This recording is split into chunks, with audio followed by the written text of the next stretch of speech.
संत कबीर नगर में बच्चों की जान रोज बांस की बल्ली पर टंगी है, लेकिन स्थानीय प्रशासन अब तक कान में रुई और आंख पर पट्टी बांधे बैठा था। खलीलाबाद ब्लॉक के प्राथमिक विद्यालय गुलरिया में नन्हे छात्र हर दिन नहर पार करते हैं, वो भी बांस, बिजली के पोल और लकड़ी की कांपती पुलिया के सहारे, जो कभी भी टूट सकती है। जान पर खेलकर ये मासूम स्कूल जाते हैं और जिले के अफसर अब वीडियो देखकर जांच की बात कह रहे हैं। वाह साहब, बर्बादी की इंतहा पर भी इतना ठंडा जवाब। विद्यालय है लेकिन न रास्ता है, न बिजली, न पंखा। 7 साल से शिक्षक गुहार लगा रहे हैं कि रास्ता बनवाइए, लेकिन अफसरों की कुर्सियां शायद तभी हिलती है जब कोई वीडियो वायरल हो जाए। अब जब कैमरे की नजर पहुंची तो डीएम साहब बोले, मामला संज्ञान में आया है, वीडियो देखा है, जल्द समाधान करेंगे। साहब, 7 साल से तो बच्चे मौत की नहर पार कर रहे हैं, समाधान अब नहीं तो कब? नहीं, ये सभी जगह के लिए नहीं है। ये आज प्रमुख दैनिक समाचार पत्र में मेरे भी संज्ञान में आया है, खबर छपी है उसमें। तो गुलहरिया में एक विद्यालय है, वहाँ पर बच्चे अभी जो वहाँ नहर चल रही है उस पर बिजली के पोल से जाते हुए उस फोटोग्राफ में दिख रहे हैं। मैंने बीएसए को अभी मौके पर भेजा हुआ है।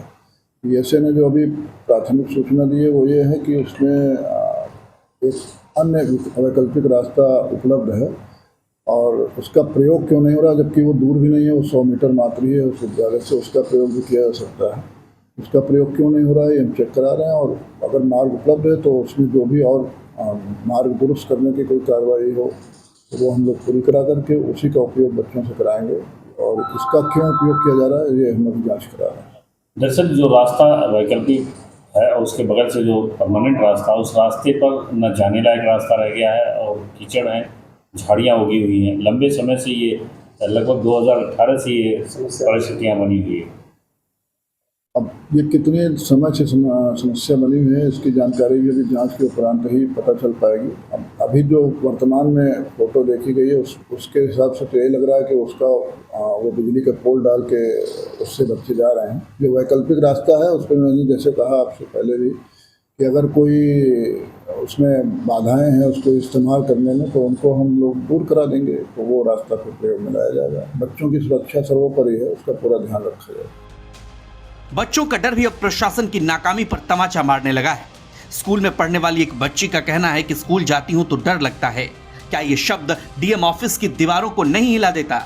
या अफसरशाही की मोटी चमड़ी पर अब मासूम डर की भी कोई छाप नहीं पड़ती? मेरा नाम शिवानी है। मेरे विद्यालय का नाम प्राथमिक विद्यालय गुलहरिया है। हम इस पोल के रास्ते से पढ़ने जाते हैं।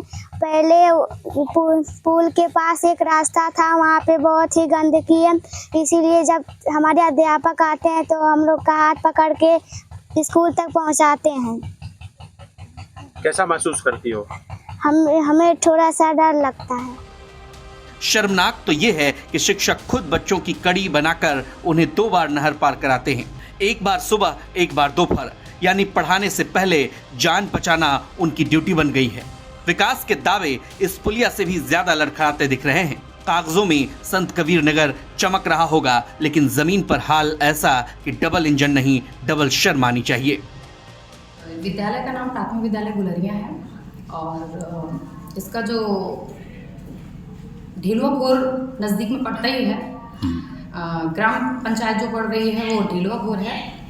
और यहाँ पे ये समस्या है कि जैसे बच्चे रेगुलर जो आना, मतलब नामांकन एक तो इसकी वजह से थोड़ा सा डाउन है, और दूसरी बात है कि यहाँ पे पहले कुछ 1 ईयर अप्रॉक्स कार्रवाई हुई थी जिसमें प्रधान जी द्वारा मतलब साफ़ सफाई भी करवाई गई थी, नहर से रास्ता भी निकलवाई गई थी, लेकिन वहाँ पे जो भी सुराह मुझे नहीं पता, वो खरंजा भी पड़ना था बट हुआ नहीं वो। और फिर इसके बाद जैसे बच्चे वहाँ से आसानी से आ जा लेते थे, लेकिन दिक्कत अब इस टाइम ये है कि बारिश के समय जो नहर है वो बहुत ज़्यादा फ्लो में है, और फ्लो में होने की वजह से जो नहर विभाग द्वारा है वो मिट्टी निकलवा दी गई थी नहर से, तो उसमें और झाल झंगाड़ वगैरह बहुत ज़्यादा हो गया है। तो उसमें दिक्कत ये आ रही है कि बच्चे वहाँ से आ नहीं पा रहे हैं, और तो मेरे पास एक ही ऑप्शन है, वही एक पोल।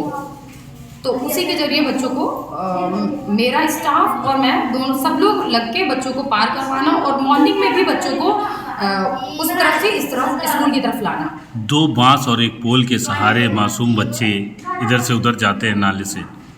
अगर कोई हादसा हो जाए इसकी जिम्मेदारी कौन लेगा? अब ये प्रशासन ही जान सकती है, लेकिन मेन बात ये है कि जो हम लोगों की जिम्मेदारी है, हम लोगों की यही जिम्मेदारी है कि बच्चे अगर विद्यालय आ रहे हैं अपने दम पे, अगर हम लोग बुलवा रहे हैं तो उनको हम लोग प्रॉपर देख रेख करते हैं। उसमें ये भी है कि हाँ, मुझे अगर छुट्टी के टाइम, पहली बात लंच में बच्चों को उधर जाने ही नहीं दिया जाता है, और छुट्टी के टाइम और मॉर्निंग में भी बच्चों को रेगुलर सर मैम लोग हैं वो पार करवाना, और ये जिम्मेदारी हम लोगों की है। अपने दम पे हम लोग देखा कर जाए रहे हैं कि चीज़ें। नदी नहर पूरी ओवरफ्लो कर रही है, ऐसे में खतरा कितना महसूस होता है आप लोगों को?